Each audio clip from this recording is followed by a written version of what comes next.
नमस्कार दोस्तों चंद्रयान-3 इस समय चांद के हाईवे पर है।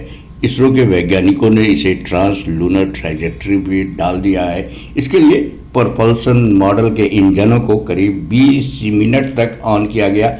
इसमें 179 किलोग्राम फ्यूल खर्च हुआ है।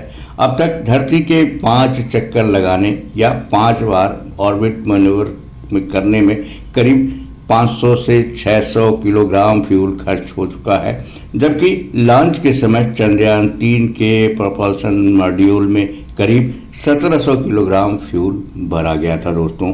यानी चंद्रयान-3 में अभी भी करीब 1100-1200 किलोग्राम फ्यूल बचा हुआ है।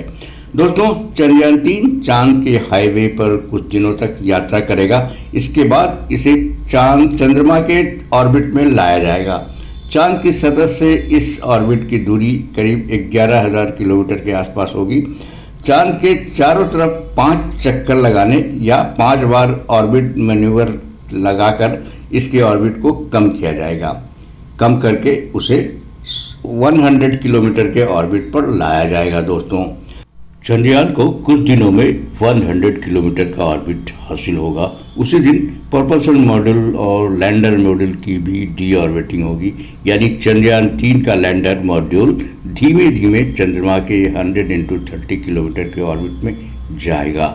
इसके बाद वह दिन भी आ जाएगा दोस्तों, जिसका हमें इंतज़ार है, जब हम अपना चंद्रयान-3 चांद की सतह पर उतर जाएगा।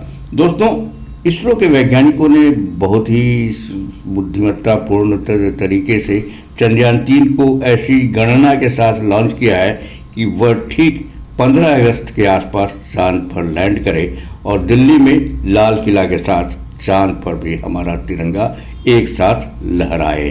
हमारा तिरंगा शान से चांद पर लहराएगा और हम धरती पर खुशियां मनाएंगे, तालियां बजाएंगे। यह काम शाम करीब 5:45 बजे होगा।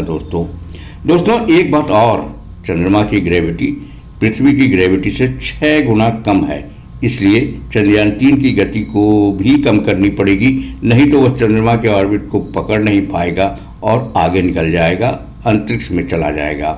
लेकिन घबराने की ज़रूरत नहीं है।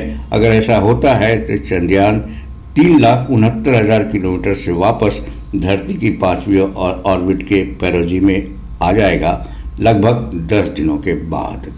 चांद पर उतरने के लिए चंद्रयान-3 की गति को लगातार कम किया जाएगा। यह काम धरती पर बैठे इसरो के वैज्ञानिक करेंगे।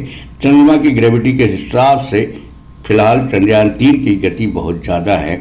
इसे कम करके 1 किलोमीटर प्रति सेकंड पर लाना होगा, यानी 36,000 किलोमीटर प्रति घंटा की रफ्तार पकड़नी होगी। दोस्तों इस गति पर ही चंद्रयान-3 चंद्रमा के ऑर्बिट को पकड़ेगा और फिर धीरे धीरे उसे दक्षिण ध्रुव पर लैंड कराया जाएगा। दोस्तों अंत में सबसे ज़रूरी एक बात मैं बता देना चाहता हूँ। बात यह है कि अभी तक चंद्रयान-3 के इंटीग्रेटेड मॉड्यूल का मुंह चांद की ओर था। जल्द ही इसे घुमा दिया जाएगा, यानी चंद्रयान-3 गुलाटी खाएगा, ताकि डी ऑर्बिटिंग या डी बूस्टिंग करते समय चंद्रयान-3 को दिक्कत न हो। डी ऑर्बिटिंग यानी जिस दिशा में चंद्रयान-3 चक्कर लगा रहा है उसकी विपरीत दिशा में उसे घुमाया जाएगा। डी बूस्टिंग यानी गति को कम करना। इसी तरह चंद्रयान-3 की गति को कम करके इसे दक्षिण ध्रुव के पास इसके लैंडर को उतार दिया जाएगा और चंद्रयान-3 का मिशन सफल हो जाएगा। दोस्तों वीडियो आपको अच्छा लगा हो, पसंद आया हो तो आप हमारे चैनल को सब्सक्राइब भी कर लें और इस वीडियो को एक लाइक